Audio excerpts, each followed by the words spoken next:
Hi guys, it's Rachel. Do you remember me? It's been a minute since I've uploaded.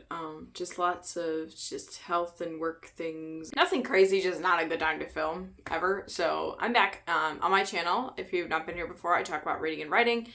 Today I want to talk about the more practical, like life skills type things I learned from my English degree. So obviously you learn so many different things about literary movements and writing styles and things like that from English degrees. I'm not talking about stuff like that. I'm talking about like the things I use in my actual life or like mindsets that I've developed in that time. So I've got a list of, I think, almost a dozen things, maybe a dozen things. We're going to go through each one. Yeah.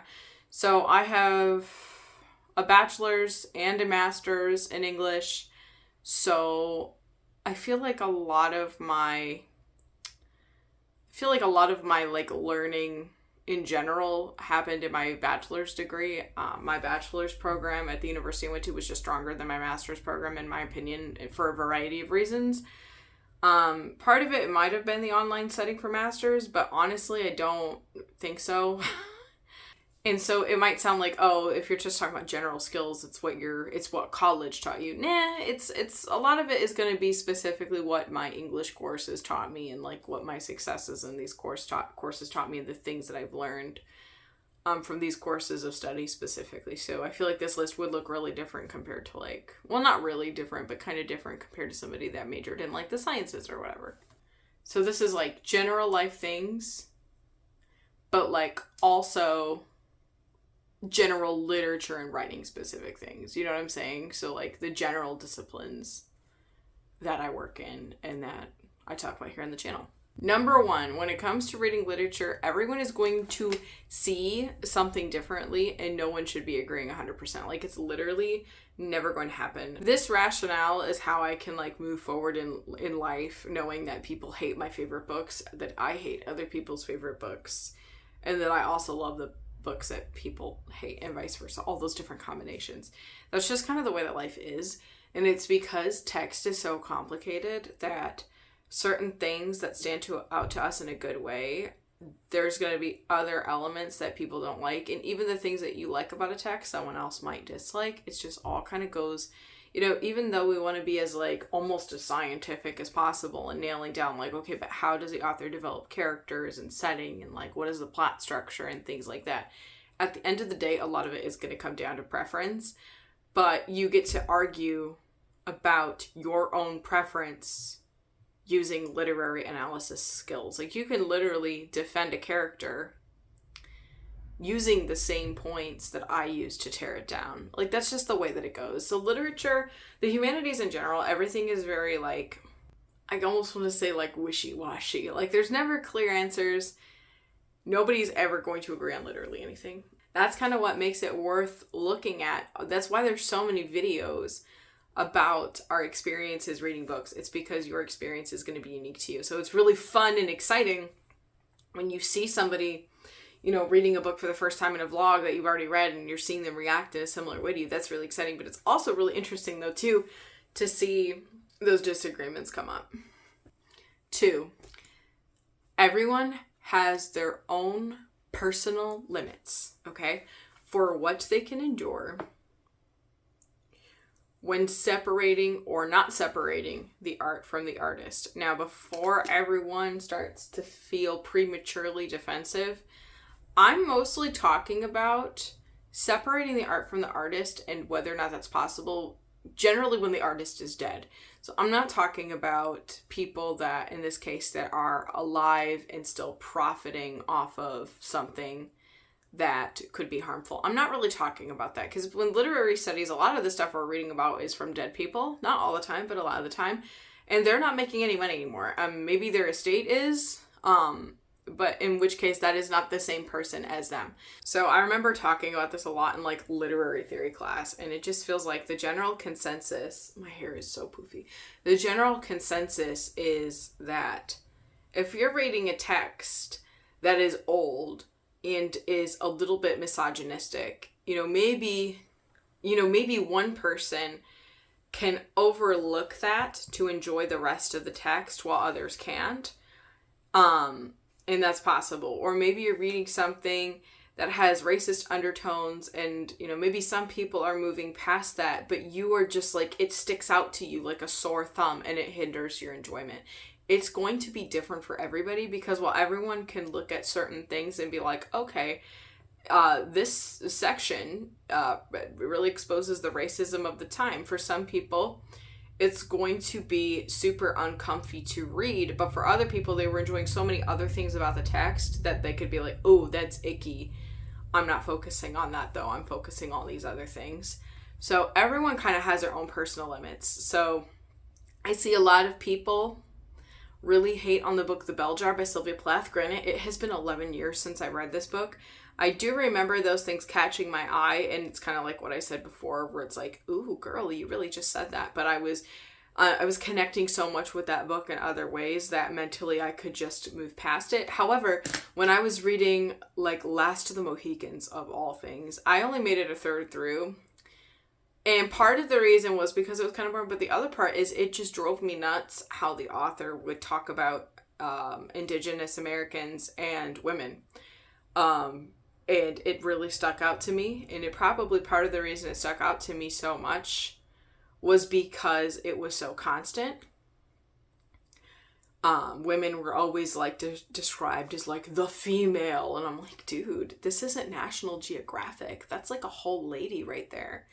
And then every time an Indigenous person spoke, oh, they have broken English. Like, yeah, no kidding. Their English might not sound the way you speak it because they're forced to speak that language. That's not their language, okay?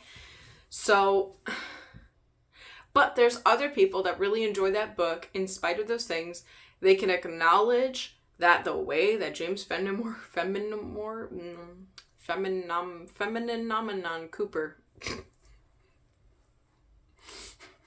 I'm stupid. Anyway, some people can look past that a little bit or just acknowledge it and brush it aside for their own enjoyment because they enjoy the sense of adventure.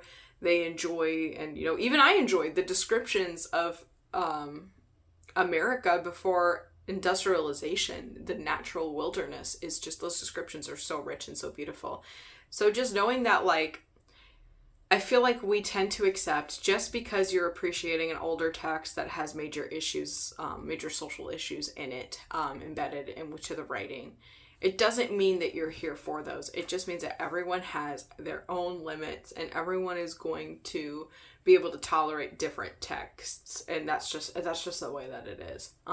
And some people, the second that they read something that describes people in a way that they think is harmful, sometimes it just sticks out so much that they just can't read any of those older texts.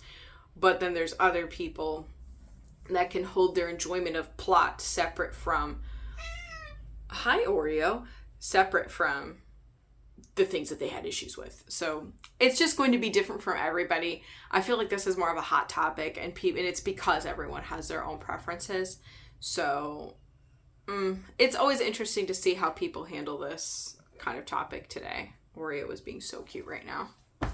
You want to say hi to the camera? She does. Oh, hi. Baby girl. You smelling my face? Does my face smell okay? I'm calling my hoodie a bit. Something I learned personally about myself, sin number 3, is that I just do not prefer to read quickly. I prefer to read things kind of slowly. Can I speed read if I have to? Yeah, but like unless I really, really have to for time management reasons, like okay, I'm reading a book for a class, then like literally, why would I even bother? I don't know. I just prefer to soak things in and really absorb like how the author puts together their sentences and stuff like that. For me, it's more than just getting the plot out of it. But yeah, I just prefer to do that really slowly. Oreo is on my lap. Okay. She gonna play with the toy? Okay. Might hear some Oreo sound effects soon. Fourth thing I learned is my own writing process, especially regarding academic writing. this was something that was aggravating because I had this so figured out like when I was doing my bachelor's degree, and then I had professors during my master's degree that made me do things a certain way like throughout my entire process, and I absolutely hated it. So my process is thesis, create my thesis and my argument, then outline using only the primary source, then read a bunch of secondary sources that I think could be relevant to my argument one way or another, include those in the outline, write the whole thing. That's how I do it. I hate doing it any other way. It has brought me a lot of success to do it that way. And that's why during my master's degree, I was getting to the point that it's like, okay, I'm almost 30 years old. I've had this process mastered. I would feel so much more comfortable, and I feel like I'd be a lot more successful if I could just do it my way. I also document my sources while I am putting them into the outline. So then, so when Oreo is just screaming, Oreo, come here, play with the toy. Everyone has their own process, but that personally is just mine. It works for me.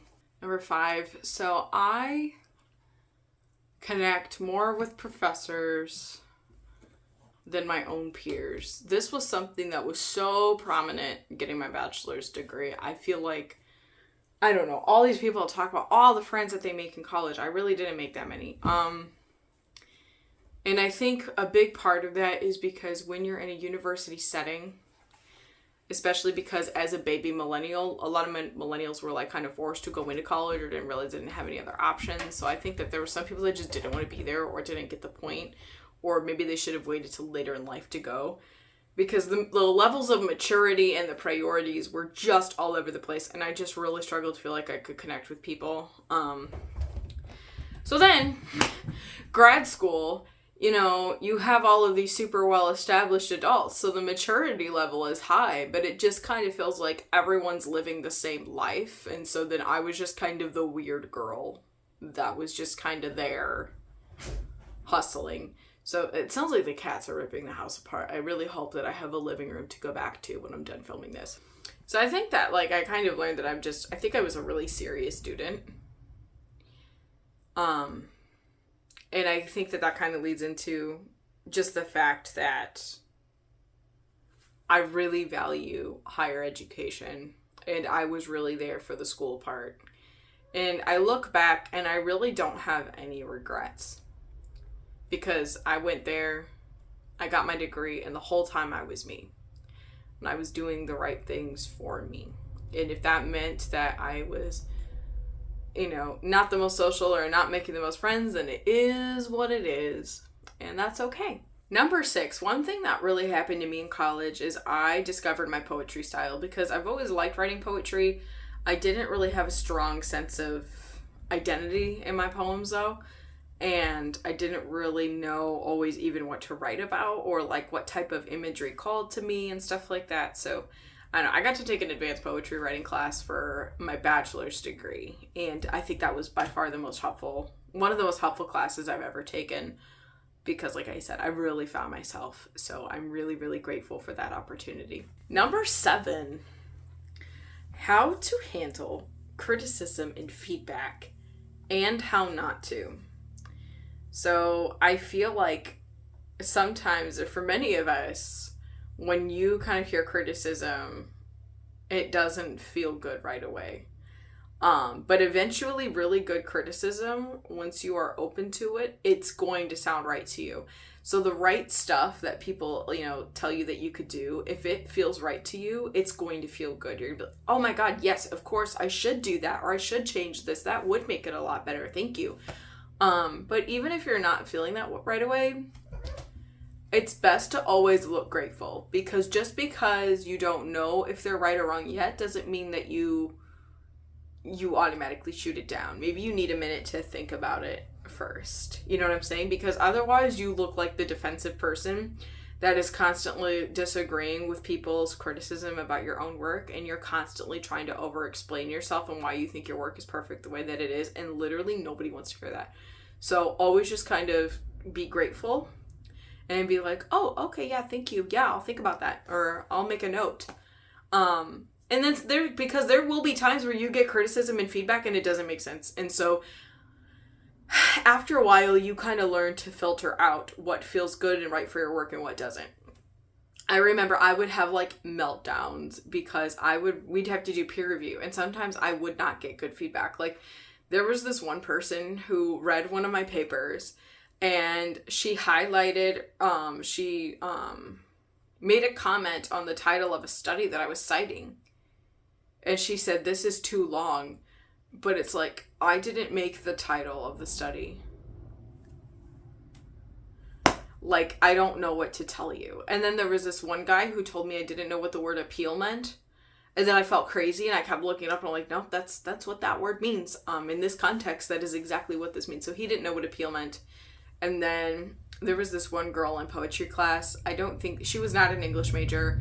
My school that I went to for undergrad, you had to have a certain number of reading and writing credits on top of your gen eds, and there just weren't enough writing courses specifically for people to take that were not writing majors. And so this is how you end up with people who don't care about poetry in a 300 level poetry class. And some of the, this one girl, she would give me such unhelpful feedback, but it was kind of iconic. Like, she'd circle a line in a poem, she'd be like, "What?" I'm like, "Thank you for that comment. What?" I really appreciate that, bestie. But what's nice about feedback and criticism is you also start to learn what people like about your work, and sometimes that can be really, really surprising. There's things that you're going to write that you think no one in the world is going to relate to, but then I think that's what people jump to the most and that they appreciate, because maybe it's just something that's underrepresented, and maybe it's an experience that more people share than you realize. Maybe it's a stylistic choice that more people are going to like than you realize. So I feel like being open to feedback has been huge from my education. So kind of a little bit ordered, like not ordered well here, but it kind of isn't necessarily the best ordered list. But my next thing, kind of going back to, you know, the fact that I was really just in college for my education and not really for anything else. I guess one thing that I've learned, though, to kind of balance that or to kind of support that is if you keep your eyes on the things that really matter, you are going to be granted more opportunities than your peers. So even though I was not a media major, I had to take a couple of media classes. I really love the professor, and I worked my butt off in her class. I was still super open to the learning, even though it wasn't part of my major. I feel like I always had a really good outlook on every class that I took. And as a result, I just got more opportunities than I feel like you would think that she would choose, like some for media students for certain things. But because I was one of her most hardworking students, I got a lot of those opportunities. So I don't know. I think it's just really beneficial to just work hard and to try your best, especially in academia, because there's experiences that you're going to get that can help you in your career, or just other experiences that are going to benefit you. Like, I got to meet the Poet Laureate of Kansas. Can't remember his name, but he was cool. I got to meet that guy, and not everyone else got to meet him. And then I got to do, you know, different research presentations that were really good practice for like a lot of different skills, being able to speak with authority and speak to a crowd about things that you care about. So that's just a thought. And by keeping your eyes on the prize and not being involved in people's like drama or whatever, you can move in silence and still kind of impress people along the way. You know what I mean? You don't have to be super showy about things. If you just move in silence, sometimes I feel like that speaks louder when people see your successes compared to the person that is, I don't know, that's like doing things for the wrong reasons and kind of trying to receive clout. So one piece of advice from those like stupid freshman seminars, I hated freshman seminars as an undergrad. I kind of understand why they have them to some extent, but I just felt like I was being treated like a literal baby, and I didn't appreciate that. One thing that one of the speakers said that I think stuck with me is, if you want to do above average things or be above average at something, you can't exhibit average behavior. So like kind of going all in on everything. So even if it's as simple as like, I'm going to sit in the front because I am going to lock in and I am going to completely master this class. I don't know, just little things like that. Or, you know what, I am only required to have this many sources, but I think in order to tell the story I'm trying to tell in this academic paper, I need to have a few more. Like, just not being afraid of going above and beyond, because if you want to really master something, then you absolutely need to stop being afraid of going above and beyond. All right, what number are we on? Are we on like 11? I feel like I skipped a number. Do I even do numbers anymore? Wait a second. No, because I think I combined these two. I can't. Listen, I have 2 English degrees, but can I count? No, I can't. So, consider that before you choose a major, I guess. But anyway, my next point is it's a lot more exhilarating to do one hard thing well than to do a bunch of easy little things. And so I feel like that's so much easier said than done. But I felt like the most satisfied with myself at my university when I tried things that I really wasn't sure if I was going to do well on and mastered it. So like one of those things was, I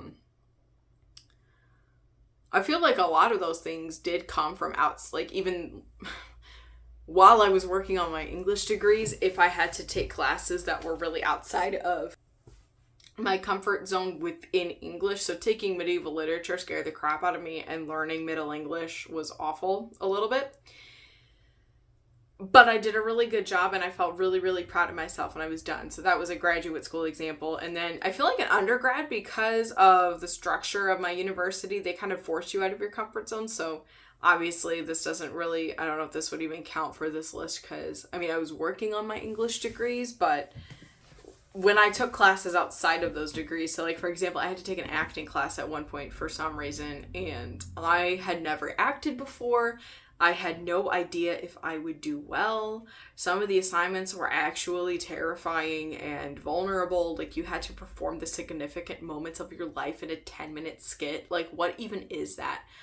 But when I had success, it just felt so much better, because I really wasn't sure. I really had to put work in and feel a little bit scared and do things differently from, do something really different from anything I've ever done. And it felt worth it. And I think the last one is just to be grateful for your helpful experiences. Be grateful for the good and the bad feedback that you get, because you learn from both types. Just being grateful that you're given different opportunities for research presentations or what the frick ever. And I feel like, especially like in the United States, higher education costs a pretty penny. So however you got there, and for whatever reason you are there at a university, working on yourself, getting a degree, just be happy that you're there, because not everybody gets to do that. And everybody should. So even when times are tough and you are buried in work and you are faced with 4 hours of Walt Whitman that you have to have done by the next day, be happy that you have the opportunity, because there's somebody out there that would love to trade places with you. If you have professors, even at the bachelor level, that want you to do independent research projects, and they want you to be able to choose your own topics and be creative in your own way, be grateful for that, because not all schools even do that. Learn that from masters. But yeah, these are things that I learned from my English degrees. Some are very, very English related. Some were more like life lessons. So chances are, if you're watching this video, you're either working on an English degree or have completed yours. Probably more likely that you're working on it. But if you are, and if you feel like the workload is tough, just hang in there. It's going to be worth it. You will get through it. And just try to be open-minded about everything, because there's a lot to learn. All right, guys. Sorry again about the wait. I will see you next time. I'm hoping to be back on my video making mojo here. So yeah, I hope you're doing well. Bye.